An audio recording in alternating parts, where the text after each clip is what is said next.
मध्य रात्रि का दूसरा पहर था। चंद्रमा बादलों के पीछे छिपा था और आसमान में फैले घने अंधकार में सन्नाटा पसरा हुआ था। ठंडी हवा के झोंके सूखे पत्तों को इधर उधर उड़ा रहे थे। जंगल में घनी झाड़ियां सरसराने लगी थीं, जैसे कोई अदृश्य शक्ति वहां छिपी हो और शिवाजी भावे की प्रतीक्षा कर रही हो। 24 वर्षीय तांत्रिक शिवाजी भावे एक पहाड़ी के किनारे खड़ा होकर प्रभाकर निवास को टकटकी लगाकर देख रहा था। यह एक पुरानी, वीरान और भयावह हवेली थी, जिसके चारों ओर काली परछाइयों का बसेरा था। कई वर्षों से यह हवेली खाली पड़ी थी, लेकिन फिर भी यहाँ से किसी औरत के रोने, हंसने और पायल की झनझनाने की आवाज़ें आती थीं। आज मैं उस मनहूस आत्मा को मुक्त करके ही रहूंगा, शिवाजी ने अपनी मुट्ठी भींचते हुए कहा और ओंठों पर मंत्र बुदबुदाने लगा। एयोम त्र्यंबकम यजामहे सुगंधिम पुष्टिवर्धनम उर्वारुकमिव बंधनान मृत्युर्मुक्षीय मामृतात्। शिवाजी ने अपनी कमर से एक तांत्रिक डिब्बी निकाली और उसमें से थोड़ी सी भभूत राख लेकर अपने माथे पर लगाई। यह भभूत उसे बुरी शक्तियों से बचाने में सहायक थी। हवेली का रहस्य प्रभाकर निवास के मुख्य द्वार पर एक जलती हुई आग रखी गई थी। यह एक तांत्रिक विधि थी जिससे कोई भी प्रेत आत्मा हवेली के बाहर न आ सके। शिवाजी ने हवा में एक हाथ घुमाया और मंत्रोच्चार करते हुए आग बुझा दी। अब कोई भी शक्ति उसे रोक नहीं सकती थी। उसने धीरे धीरे दरवाजा खोला और अंदर दाखिल हुआ। भीतर अंधेरा था। धूल से सनी दीवारें, छत से लटकते मकड़ी के जाले, फर्श पर बिखरे पुराने लकड़ी के फर्नीचर, हर चीज़ इस बात का प्रमाण थी कि यहाँ वर्षों से कोई नहीं आया था। लेकिन शिवाजी को यहाँ किसी अनदेखी शक्ति की उपस्थिति का एहसास हुआ, जैसे कोई उसे देख रहा हो। अचानक एक पायल की हल्की झंझनाहट गूंज उठी। शिवाजी ने एक कदम आगे बढ़ाया। तभी एक ठंडी हवा का झोंका उसके पास से गुजरा, जैसे कोई परछाई उसके कंधे को छूकर आगे बढ़ गई हो। कमला की परछाई शिवाजी ने मंत्र जाप करते हुए अपने हाथ में रखी तांत्रिक माला को कसकर पकड़ लिया और आगे बढ़ने लगा। अचानक एक पुरानी खिड़की जोर से धड़ाम से बंद हो गई। हवेली के अंदर गूंजती हुई यह आवाज़ इतनी भयानक थी कि किसी भी आम आदमी की सांसें थम जाती। तभी उसने उसे देखा। गलियारे के अंत में हल्की चांदनी में एक साया खड़ा था। निंदार जय चंद्रा, क्या तू है? एक खौफनाक आवाज़ आई। शिवाजी ने सांस रोकी। वह कमला थी, बेढंग तरीके से पहनी हुई लाल साड़ी, बिखरे हुए बाल, माथे से बहता हुआ सिंदूर और उसकी गहरी काली आंखें, जिसमें अनगिनत सालों की पीड़ा और क्रोध समाया हुआ था। कमला धीरे धीरे उसकी ओर बढ़ने लगी। वर्षों बीत गए। मानव मांस खाए हुए उसने अपनी जीभ बाहर निकालते हुए कहा, आजा आजा, मेरी भूख मिटा दे। शिवाजी का दिल जोरों से धड़कने लगा। उसने जल्दी से चारों ओर देखा। कोई रास्ता, कोई छिपने की जगह। तभी उसने देखा एक पुराना लकड़ी का कमरा। बिना समय गंवाए वह वहां दौड़ पड़ा और दरवाज़ा बंद कर लिया। कमरे का रहस्य कमरे के अंदर अंधेरा था। शिवाजी ने अपनी जेब से एक माचिस निकाली और जलाया। कमरे में पुराने सामान, धूल भरी अलमारी, फर्श पर बिखरे हुए कागज और एक टूटी हुई खाट पड़ी थी। लेकिन कमरे में एक और चीज़ थी। दीवार पर खून से कुछ लिखा था, कमला लौटेगी। शिवाजी के माथे पर पसीना छलक आया। खटाक, दरवाज़ा अपने आप खुलने लगा। शिवाजी तेज़ी से पलटा और अपनी माला पकड़कर मंत्र जाप करने लगा। लेकिन दरवाज़ा खुल चुका था और कमला अब कमरे के अंदर थी। कमरे में अब भारी सन्नाटा था। सिर्फ शिवाजी की तेज होती सांसों की आवाज़ और दूर कहीं उल्लू की धीमी सी चीख सुनाई दे रही थी। लेकिन ये सन्नाटा ज़्यादा देर तक नहीं रहने वाला था। निंदार जय चंद्रा, एक ठंडी कंपकंपाती डरावनी आवाज़ गूंज उठी। शिवाजी ने कांपते हुए अपनी माचिस की लौ को ऊंचा किया और उस परछाई को देखा। कमला रक्त लाल साड़ी में लिपटी हुई, आंखों से टपकता हुआ काला खून, खुले हुए उलझे बाल और उसका चेहरा जो अब मानव जैसा नहीं रहा था। उसका चेहरा काला पड़ चुका था और आंखें गहरी, अंधेरे कुएं की तरह खाली लग रही थी। क्या तू मुझे मुक्त करने आया है? कमला हंसी। नहीं, वह हंसी नहीं, वह चीखी, इतनी तेज कि पूरा कमरा कांप गया। शिवाजी का संघर्ष कमला के रुदन से पूरा वातावरण नकारात्मक ऊर्जा से भर गया। शिवाजी ने तुरंत अपनी माला उठाई और मंत्रोच्चार करने लगा। AUM, काली कपालिनी, महामाया, भद्रकाली, नमोस्तुते। कमला गुस्से में थी। उसकी आवाज़ अब पूरे हवेली में गूंज रही थी। शिवाजी ने झटपट अपनी भभूत निकाली और कमला की ओर फेंक दी। जैसे ही भभूत कमला के शरीर से टकराई, उसकी चीखों ने पूरी हवेली को हिला दिया। लेकिन कमला तुरंत गायब नहीं हुई, बल्कि अब वह अधिक क्रूर रूप में आ चुकी थी। भूतिया हमले की शुरुआत अचानक कमरे के चारों ओर रखे फर्नीचर हवा में उड़ने लगे। पुरानी लकड़ी की कुर्सियां अपने आप उछलकर दीवारों से टकराने लगी। एक खाट हवा में उठी और पूरी ताकत से शिवाजी की ओर फेंकी गई। शिवाजी झुककर खुद को बचा पाया, लेकिन उसकी पीठ पर एक जोरदार झटका लगा। कमला अब उसके बेहद पास थी। उसका लंबा सड़ा गला हाथ शिवाजी के कंधे पर था। तू भी मरेगा, जैसे सब मरे। कमला के हाथ का स्पर्श जैसे बर्फ से भी ठंडा था।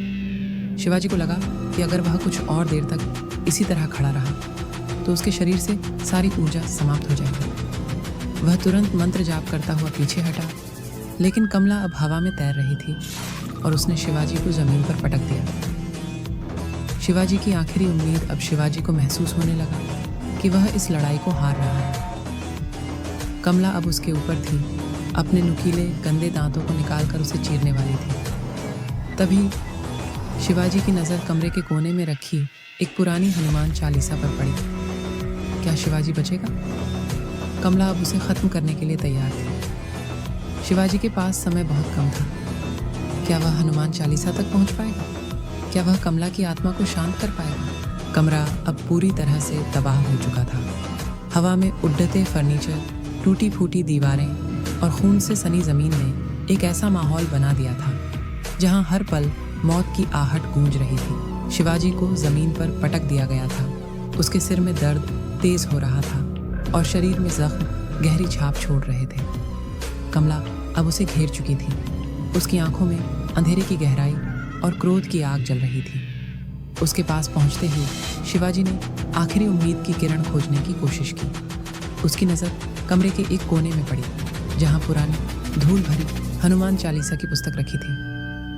शिवाजी ने दर्द और थकान के बीच भी अपनी नज़रें उस पुस्तक पर जमाई। उसे याद आया कि बचपन में उसके दादाजी बताते थे कि हनुमान जी की आरती में अद्भुत शक्ति होती है जो बुरी आत्माओं को शांत कर सकती है। अब यही शक्ति शायद उसे बचा सके। हनुमान चालीसा की महिमा। शिवाजी ने धीरे धीरे उठते हुए अपनी कमज़ोर सी शक्ति से खुद को संभाला और फिसलते फिसलते उस पुस्तक तक पहुंच गए। कमला ने उसकी ओर अपने तीखे चुभते नजरों से देखा। उसके चेहरे पर अब भी क्रोध की लहर दौड़ रही थी, लेकिन शिवाजी के मन में अब भी संकल्प था। उसने अपनी कांपती हुई आवाज में हनुमान चालीसा का पहला दोहा पढ़ना शुरू किया।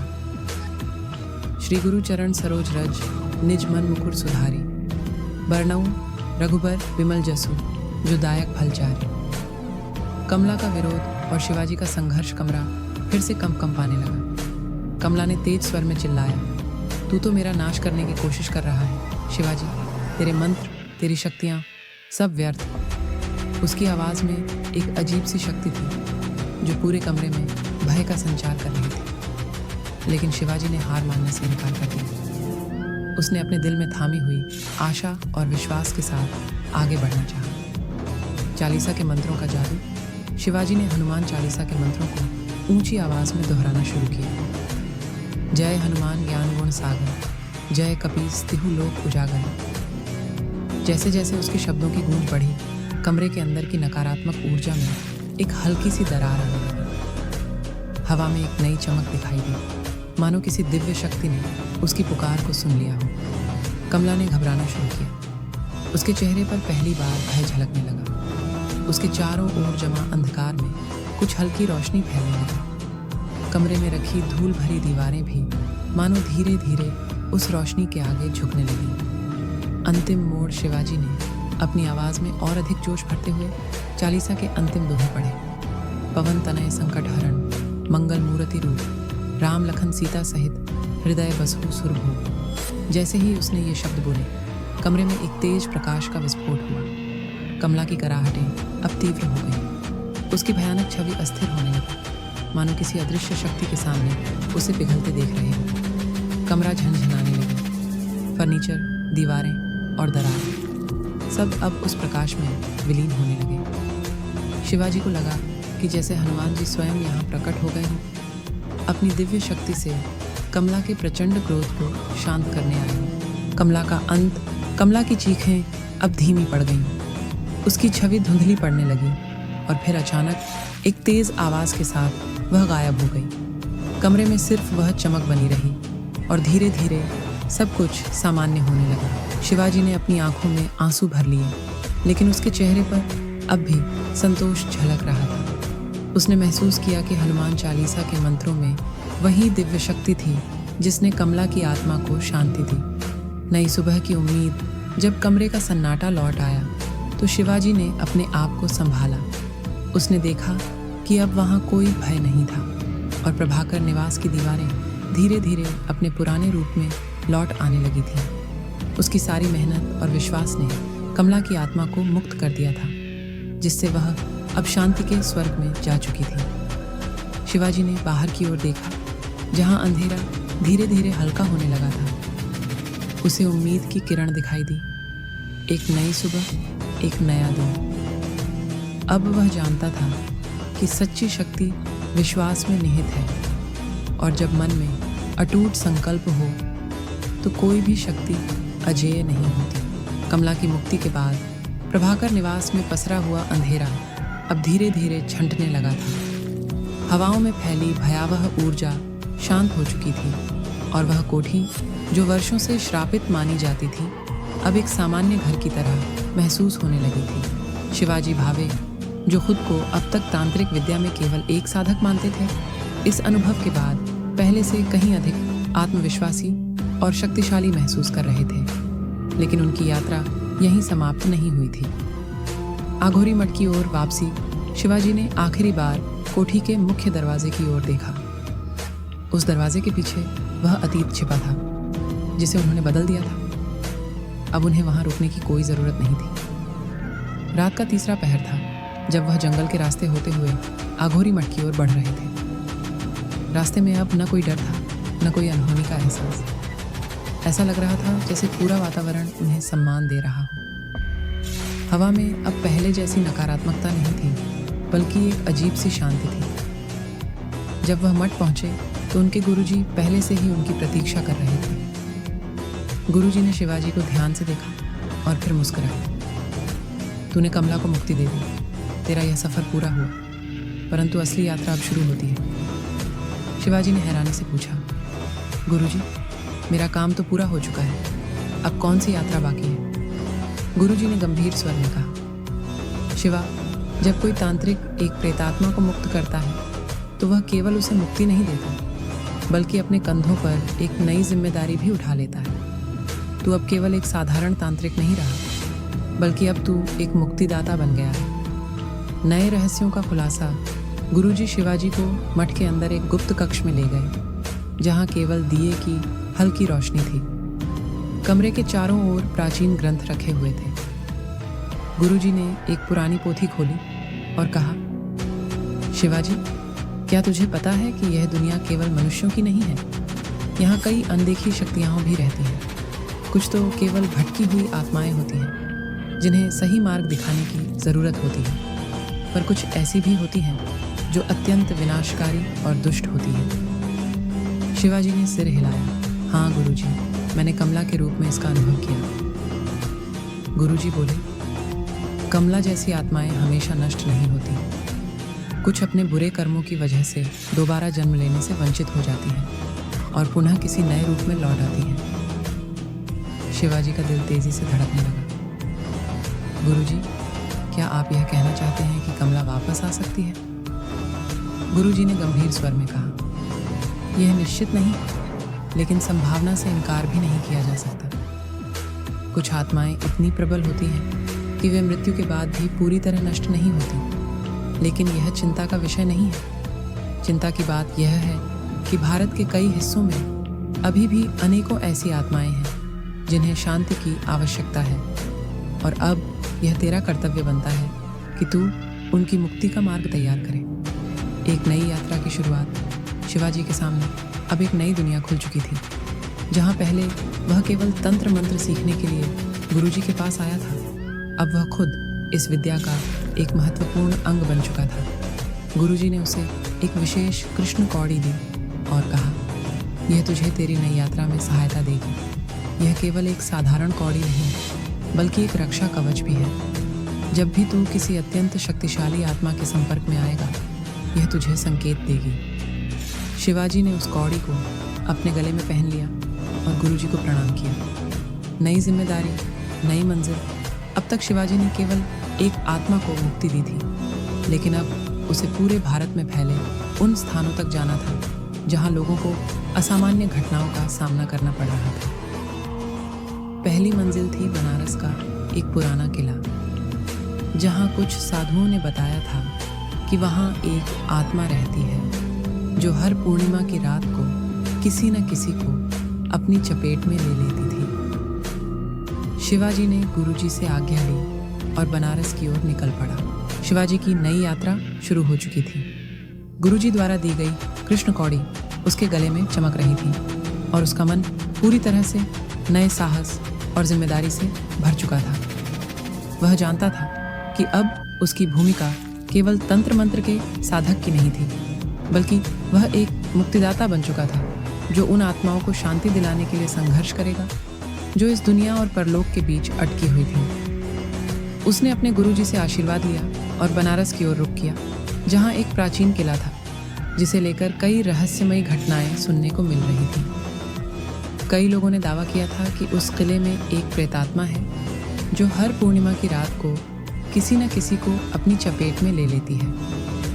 इस किले के बारे में अक्सर कहानियां सुनने को मिलती थी और यही वह स्थान था जहां शिवाजी को अपनी अगली परीक्षा का सामना करना था। बनारस का किला बनारस पहुंचने में शिवाजी को कई घंटे लग गए और जब वह किले के पास पहुंचा तो उसने महसूस किया कि कुछ बहुत गड़बड़ है।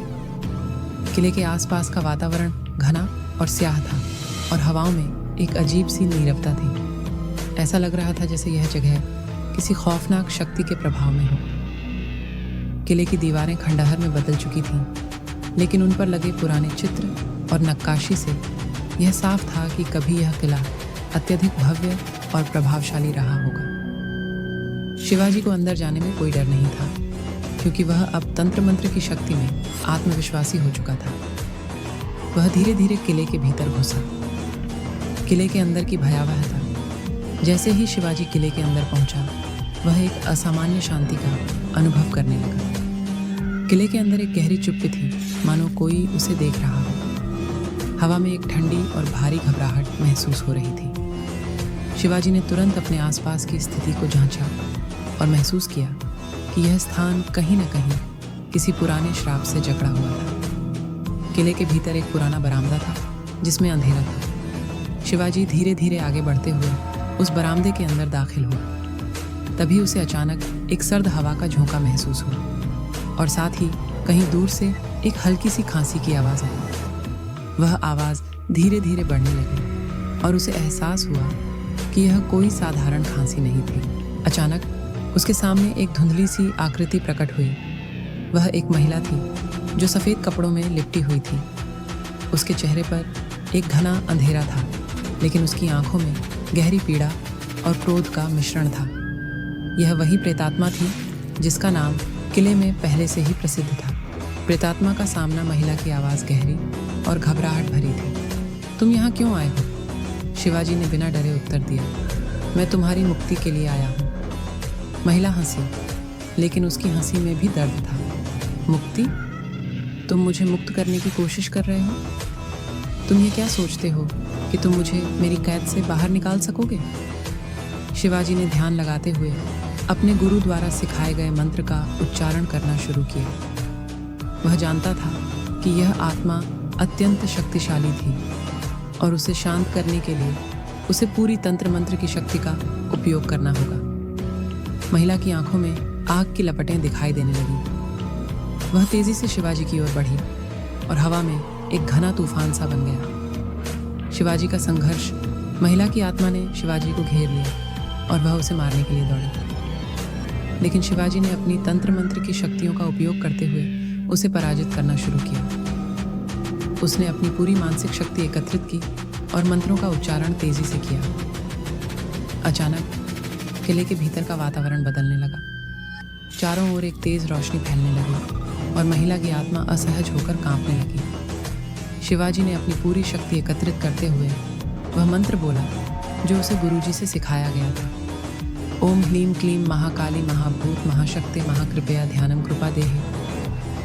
इस मंत्र के प्रभाव से महिला की आत्मा धीरे धीरे शांत होने लगी और उसका शरीर हवा में विलीन हो गया। पूरी किले की दीवारें कंपन करने लगीं और उसके बाद एक गहरी शांति छा गई। किले की मुक्ति महिला की आत्मा मुक्त हो गई थी और किले का श्राप समाप्त हो चुका था। शिवाजी ने एक गहरी राहत की सांस ली। किले के आसपास का वातावरण अब बिल्कुल बदल चुका था।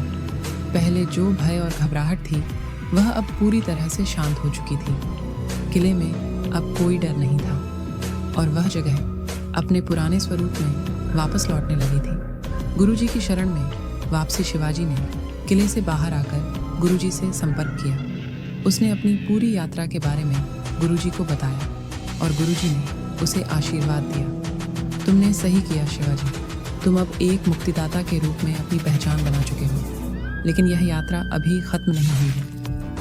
गुरुजी की बातों में गहरी सच्चाई थी। शिवाजी जानता था कि उसकी यात्रा अब केवल एक शुरुआत थी। उसे और भी कई आत्माओं की मुक्ति करनी थी और वह इस कार्य को पूरी निष्ठा और साहस के साथ करता रहेगा। शिवाजी ने बनारस के श्रापित किले से प्रेतात्मा को मुक्त कर दिया था, लेकिन गुरुजी की बातों ने उसके मन में एक और प्रश्न खड़ा कर दिया। क्या यह उसकी अंतिम परीक्षा थी या अभी कुछ और रहस्य बाकी थे? गुरुजी ने शिवाजी को अपने आश्रम में बुलाया। शिवाजी जब वहां पहुंचा तो उसने देखा कि गुरुजी ध्यानमग्न थे। जैसे ही शिवाजी उनके पास पहुंचा, गुरुजी ने आंखें खोली और बोले, शिवाजी, तुमने अब तक जितनी आत्माओं को मुक्त किया है वे सब एक बड़ी साजिश का हिस्सा थी। यह सिर्फ एक संयोग नहीं है कि तुम हर बार किसी प्रेतात्मा से भिड़ने पहुंच जाते हो। शिवाजी अचंभित था। उसने गुरुजी से पूछा, गुरुजी, आपका मतलब क्या है? क्या कोई मुझे इन आत्माओं तक पहुंचा रहा है? गुरुजी गंभीर स्वर में बोले, हाँ, और यह कोई और नहीं बल्कि तुम्हारा ही भाग्य है, लेकिन अब तुम्हें अपनी सबसे कठिन परीक्षा के लिए तैयार होना होगा। शिवाजी को समझ नहीं आ रहा था कि गुरुजी किस बारे में बात कर रहे थे, लेकिन वह अब पूरी तरह से तैयार था। शापित गांव कालीपुर की ओर गुरुजी ने शिवाजी को बताया कि एक स्थान है, कालीपुर, जहां पिछले 200 वर्षों से कोई भी जीवित नहीं रह सका। वहां जो भी रात में रुकता वह सुबह तक गायब हो जाता। गांव के लोग मानते थे कि यह किसी शाप का प्रभाव है। शिवाजी बिना समय गंवाए कालीपुर की ओर निकल पड़ा। रास्ते में उसने कई लोगों से गांव के बारे में पूछा, लेकिन हर कोई उस स्थान का नाम सुनते ही डर के मारे कांप उठता था। एक बूढ़े व्यक्ति ने कहा, बेटा, वहां मत जाना, वहां केवल मृत्यु ही रहती है। हमने अपने कई अपनों को खो दिया है। लेकिन शिवाजी ने अपनी यात्रा नहीं रोकी। कालीपुर की दहशत जैसे ही शिवाजी गांव में पहुंचा, उसे चारों ओर वीरानी और सन्नाटा दिखाई दिया। न कोई इंसान, न कोई जानवर, बस टूटी फूटी झोपड़ियां और जली हुई घरों की दीवारें। गांव में घुसते ही उसे कुछ अजीब महसूस हुआ, मानो कोई उसे देख रहा हो। शिवाजी ने हनुमान चालीसा का पाठ शुरू कर दिया और धीरे धीरे गांव के सबसे पुराने हिस्से की ओर बढ़ने लगा। तभी अचानक हवा में एक भयंकर गूंज उठी और एक जोरदार हंसी गूंजने लगी। आ गया तू भी? औरों की तरह मारा जाएगा। शिवाजी को अब यकीन हो गया कि यह जगह एक बहुत ही भयानक आत्मा के वश में थी। मृत आत्माओं की पुकार शिवाजी ने गांव के पुराने मंदिर की ओर रुख किया। यह मंदिर अब पूरी तरह जर्जर हो चुका था, लेकिन इसमें अभी भी ऊर्जा का प्रवाह था। जैसे ही वह मंदिर के अंदर पहुंचा, उसे वहां की दीवारों पर कई अजीबोगरीब चित्र दिखे। इंसानों के चेहरे जो दर्द और चीखों से भरे हुए थे। अचानक मंदिर के अंदर से एक काली छाया प्रकट हुई। वह छाया धीरे धीरे आकार लेने लगी और एक महिला के रूप में बदल गई। तुम मुझे मुक्त करने आए हो। शिवाजी समझ गया कि यह वही आत्मा है जिसने गांव को श्रापित कर रखा है। तुम कौन हो? शिवाजी ने पूछा। महिला की आंखों से आंसू गिरने लगे। मैं चंद्रमुखी हूँ। मेरी आत्मा को इस मंदिर में कैद कर दिया गया था। और मैं यहाँ से बाहर नहीं निकल सकती। शिवाजी ने हैरान होकर पूछा, किसने तुम्हें यहाँ कैद किया? चंद्रमुखी ने कहा, यह सब 200 साल पहले शुरू हुआ था। मैं इस गांव के राजा की पुत्री थी, लेकिन मेरे पिता ने मुझे इस मंदिर में बंद कर दिया क्योंकि मैं एक साधारण युवक से प्रेम कर बैठी थी। मुझे भूखा प्यासा मार दिया गया और मरते मरते मैंने श्राप दिया कि जब तक मेरी आत्मा को मुक्ति नहीं मिलेगी यह गांव उजड़ा रहेगा। आखिरी यज्ञ शिवाजी को समझ आ गया कि अब उसे क्या करना होगा। उसने मंदिर के अंदर एक यज्ञ तैयार किया और गुरुजी से सीखी हुई सभी तांत्रिक विधियों का उपयोग करने लगा। जैसे ही वह मंत्रों का उच्चारण करने लगा, मंदिर की दीवारें कांपने लगीं और चारों ओर अंधेरा बढ़ने लगा। नहीं, मैं मुक्त नहीं होना चाहती, मैं बदला चाहती हूँ। चंद्रमुखी की आत्मा अब अपने सबसे भयानक रूप में थी। वह शिवाजी पर हमला करने के लिए आगे बढ़ी, लेकिन शिवाजी ने अपनी शक्ति को एकत्रित करते हुए एक बड़ा त्रिशूल मंदिर के बीचों बीच गाड़ दिया। एयूएम ह्रीं क्लीं चामुंडाय विचे। मंत्र के प्रभाव से चंद्रमुखी की आत्मा चीखने लगी और एक प्रचंड आग की लपटें उठने लगीं। धीरे धीरे उसकी आत्मा हवा में विलीन हो गई। मंदिर अब शांत हो चुका था और कालीपुर का श्राप टूट चुका था। शिवाजी की विजय सुबह होते ही गांव के लोग आश्चर्यचकित थे। 200 वर्षों से जो गांव श्रापित था वह अब जीवंत लगने लगा। शिवाजी ने एक गहरी सांस ली और गुरुजी के पास वापस लौटने का निर्णय किया। गुरुजी ने उसे आशीर्वाद दिया और कहा, अब तुम सिर्फ एक तांत्रिक नहीं बल्कि आत्माओं के मुक्तिदाता बन चुके हो। तुम्हारा कार्य अभी समाप्त नहीं हुआ शिवाजी। यह संसार अभी भी कई श्रापों और बंधनों से जकड़ा हुआ है। तुम्हें तब तक यात्रा करनी होगी जब तक हर आत्मा को उसका मोक्ष नहीं मिल जाता। शिवाजी ने गुरुजी के चरण स्पर्श किए और एक नए सफर की ओर निकल पड़ा। शिवाजी भावे को आत्माओं को मुक्ति देने की कला में अब महारत हासिल हो चुकी थी। कालीपुर के श्राप को तोड़ने के बाद उसने कई और स्थानों पर भटकती आत्माओं को शांति प्रदान की, लेकिन उसे यह आभास नहीं था कि उसकी सबसे कठिन परीक्षा अभी बाकी थी, महाकाल का श्राप। गुरुजी ने शिवाजी को अपने पास बुलाया और गंभीर स्वर में कहा, अब तक तुमने जिन आत्माओं को मुक्त किया वे सभी तुम्हें इस अंतिम परीक्षा की ओर ले जा रही थीं, लेकिन यह तुम्हारी अब तक की सबसे कठिन परीक्षा होगी। क्या तुम तैयार हो? शिवाजी ने बिना किसी संकोच के उत्तर दिया, गुरुजी, अब मैं पीछे नहीं हट सकता, यह मेरा संकल्प है।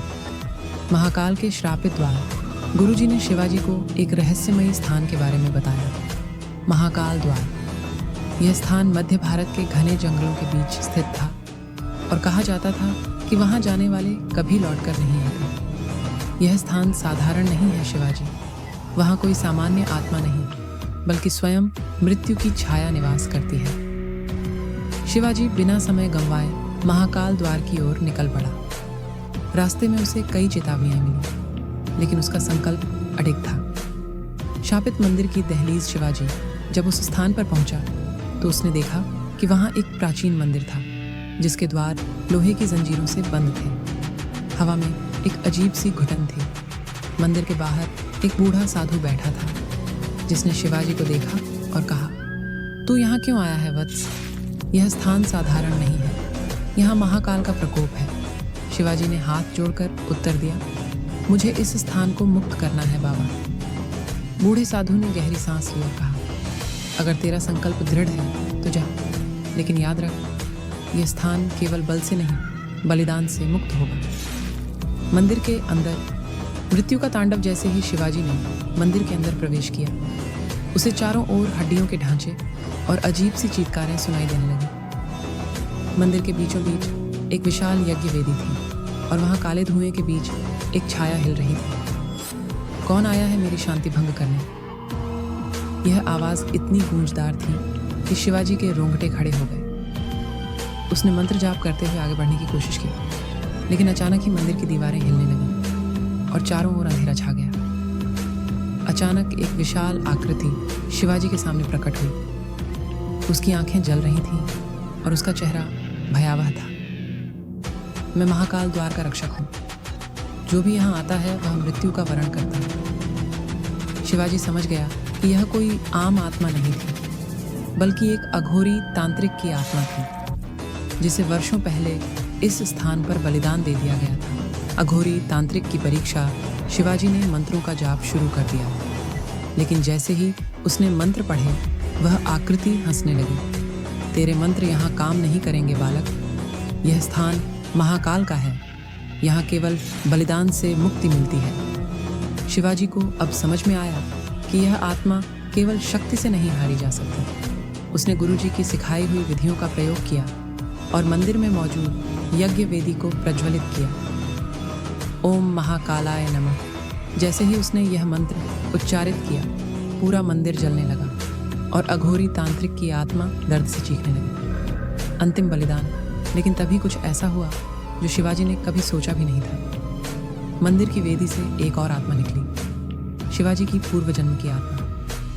शिवाजी, यह तेरा अंतिम युद्ध नहीं, बल्कि तेरा पुनर्जन्म है। तू इसी स्थान पर वर्षों पहले बलिदान हुआ था और यह आत्मा तेरे ही अतीत का अंश है। अब तुझे निर्णय लेना होगा। क्या तू इसे नष्ट करेगा या इसे शांति देगा? शिवाजी के मन में तूफान उठने लगा। क्या वह सच में इस आत्मा को खत्म कर सकता था, जो कभी उसका ही हिस्सा थी?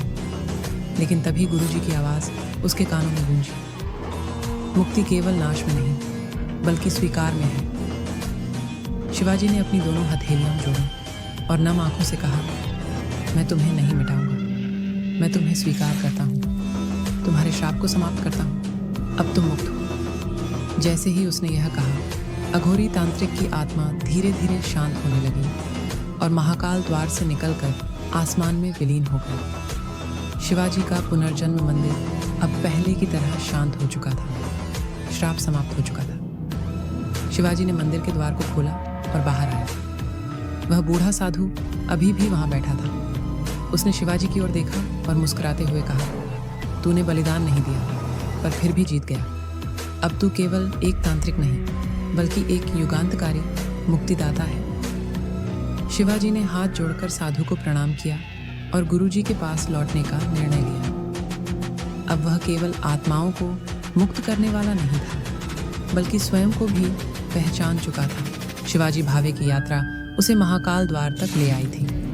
उसने न केवल अघोरी तांत्रिक की आत्मा को मुक्त किया, बल्कि अपने स्वयं के अतीत का सामना भी किया। लेकिन यह उसकी अंतिम परीक्षा नहीं थी। उसे अब अपने जीवन के सबसे कठिन निर्णय का सामना करना था। क्या वह अपने सांसारिक जीवन को त्याग कर पूर्णतः मोक्ष के मार्ग पर चलेगा, या एक साधारण इंसान की तरह जीवन व्यतीत करेगा? गुरुजी के पास लौटने पर शिवाजी ने उन्हें सारी घटनाएं बताईं। गुरुजी ने गंभीर स्वर में कहा, तुमने आत्माओं को मुक्ति देने का कार्य किया, लेकिन स्वयं को अभी तक पूर्ण रूप से नहीं जाना। शिवाजी, यह यात्रा यहाँ समाप्त नहीं होती। महाकाल द्वार के श्राप से मुक्ति मिल गई है, लेकिन अब तुम्हें अपने अंतिम उद्देश्य को पूरा करना होगा। महाशक्ति के अंतिम द्वार की ओर गुरुजी ने शिवाजी को बताया कि एक अंतिम आत्मा अब भी इस लोक में भटक रही है, कमला। वह आत्मा अब भी संसार में मौजूद है, क्योंकि वह केवल श्रापित नहीं थी, बल्कि महाकाल के अभिशाप का हिस्सा भी थी। जब तक उसे पूर्ण मोक्ष नहीं मिलता, तब तक तुम्हारी यात्रा अधूरी रहेगी। शिवाजी के लिए यह एक चौंकाने वाला सत्य था। उसने सोचा था कि उसने कमला को वर्षों पहले मुक्त कर दिया था, लेकिन गुरुजी ने समझाया कि वह केवल एक आंशिक मुक्ति थी। कमला का श्राप इतना शक्तिशाली था कि उसे पूरी तरह से समाप्त करना संभव नहीं था। जब तक तुम्हारे जीवन की ऊर्जा पूरी तरह से समर्पित नहीं होती, वह मुक्त नहीं हो सकती। प्रभाकर निवास। अंतिम युद्ध। शिवाजी एक बार फिर उस श्रापित स्थान पर पहुंचा जहां यह सब शुरू हुआ था, प्रभाकर निवास। जैसे ही उसने कोठी के अंदर कदम रखा, एक जानी पहचानी आवाज गूंजी। तू फिर लौट आया शिवाजी। कमला की आत्मा अब भी वहां मौजूद थी, लेकिन इस बार वह पहले से अधिक शक्तिशाली थी। कमला ने एक भयंकर अट्टहास किया और कहा, तूने सोचा था कि मुझे पूरी तरह से मुक्त कर दिया? नहीं, मैं अब भी इस स्थान से बंधी हुई हूँ। मुझे मुक्ति नहीं मिली, बल्कि मैं इस श्राप के साथ और भी अधिक शक्तिशाली बन गई हूँ। शिवाजी को समझ में आ गया कि यह लड़ाई उसकी सबसे कठिन परीक्षा होगी। उसने अपने हाथ में पवित्र भभूत उठाई और पूरे विश्वास के साथ हवन कुंड जलाया। बलिदान का क्षण, लेकिन इस बार कुछ अलग हुआ। जैसे ही शिवाजी ने मंत्रों का जाप किया, कमला की आत्मा धीरे धीरे परिवर्तित होने लगी। मुझे मुक्त करो शिवाजी, लेकिन इस बार केवल मंत्रों से नहीं, बल्कि तुम्हारे स्वयं के बलिदान से। शिवाजी को समझ में आया कि यह आत्मा अब केवल शक्ति से मुक्त नहीं होगी, बल्कि उसे अपने प्राणों की आहुति देनी होगी। गुरुजी ने पहले ही कहा था, मोक्ष केवल बल से नहीं, बलिदान से मिलता है। शिवाजी ने अपनी आंखें बंद की और अंतिम बार ओम महाकालाय नमः का जाप किया। उसने अपनी आत्मा को कमला की मुक्ति के लिए अर्पित कर दिया। जैसे ही उसने यह किया, पूरी कोठी जलने लगी। एक चमकदार रोशनी के साथ कमला की आत्मा आसमान में विलीन हो गई। शिवाजी का अंतिम निर्णय, शिवाजी का शरीर वहीं निर्जीव पड़ा था, लेकिन उसकी आत्मा अब मुक्त थी। गुरुजी दूर से यह सब देख रहे थे। उन्होंने अपनी आंखें बंद की और कहा, आज शिवाजी ने स्वयं को भी मुक्त कर दिया। अब वह केवल एक तांत्रिक नहीं, बल्कि एक दिव्य आत्मा बन चुका है। समाप्ति। लेकिन एक नई शुरुआत प्रभाकर निवास अब शापित नहीं था। कमला को मुक्ति मिल गई थी और शिवाजी भावे अब इस दुनिया का हिस्सा नहीं था, लेकिन उसकी आत्मा हमेशा उन लोगों की रक्षा करेगी जो अंधकार से लड़ने की हिम्मत रखते हैं। जहां भी अंधकार होगा, वहां शिवाजी की आत्मा उसे मिटाने के लिए होगी।